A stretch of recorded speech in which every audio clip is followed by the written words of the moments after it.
ورحمة الله وبركاته. الحياة لا تمنحك غالبا ما تريده، بل ما تستحق. لذلك إذا كنت مهووسا بشيء ما، إذا كنت مهووسا بشيء ما فعليك فعله، فعليك فعله لأن فعليك فعله الآن. ماذا تنتظر؟ ماذا أنت تنتظر؟ ترغب بأشياء كثيرة قد تظهر بحياتك، ترغب بأشياء كثيرة قد تظهر بحياتك، لكن أوقات تشعر أن هذا الشيء أكبر منك، أن هذا الشيء أكبر منك، أو أنك لا تستحقه، أو أنك لا تستحقه. أنت تقول هذا الكلام في قرارات نفسك، أنت تقول هذا الكلام في قرارات نفسك، لكن للأسف هو يشكل واقعك الآن، هو يشكل واقعك الآن. لذلك عليك أن تتذكر دائما أن الحياة لا تمنحك ما ترغب به، بل ما تستحقه فعلا، بل ما تستحقه فعلا.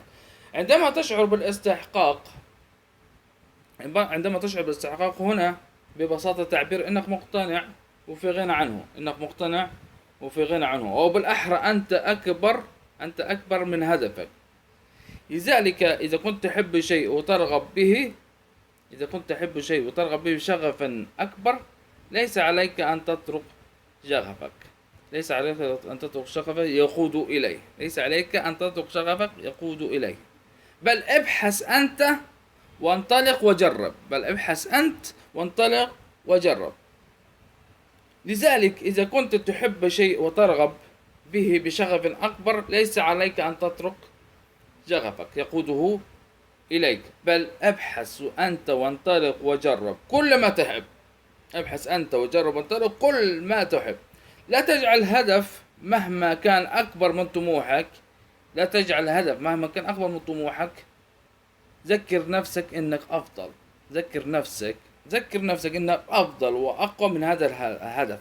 ابحث عن شغفك، ابحث عن شغفك أينما كان، ابحث عن شغفك أينما كان. كلما جربت طرق جديدة، كلما جربت طرق جديدة للحصول على ما تريد، كلما كان ذلك أفضل، كلما كان ذلك أفضل. يوما ما شوف، يوما ما سوف تصل إلى ما تريد، سوف تصل إلى ما تريد، لكن عليك البدء، عليك البدء. أنا من هذه اللحظة، كل أنا أكبر من هذا الهدف، قل أنا أكبر من هذا الهدف، أنا أستحق أكثر، أنا أستحق أكثر. افعل ما تريد، افعل ما تريد، افعل ما يحلو لك، افعل ما يحلو لك، ما ترغب به حقا. كلما فعلت ذلك سوف يزداد استحقاقك له، سوف يكثر بحياتك. ابحث عما تريده، ابحث عن ما تريده، هو أيضا يبحث عنك، ابحث عما تريده، هو أيضا يبحث عنك. هيا ابدأ الآن، ابدأ الآن. شو تنتظر؟ شو تنتظر؟ إنك سوف تأخذ ما تستحق، لا ما ترغب فيه. سوف تأخذ ما تستحق، لا ما ترغب به. إذا أنت أردت الحصول على شيء سوف تحصل عليه، بس أنت لازم يكون عندك استحقاق، ولازم يكون عندك إن أقدر أستحق هذا الشيء، أقدر أستحق هذا الشيء، مش أنا أرغب هذا الشيء، أنا أقدر أستحق أخذه.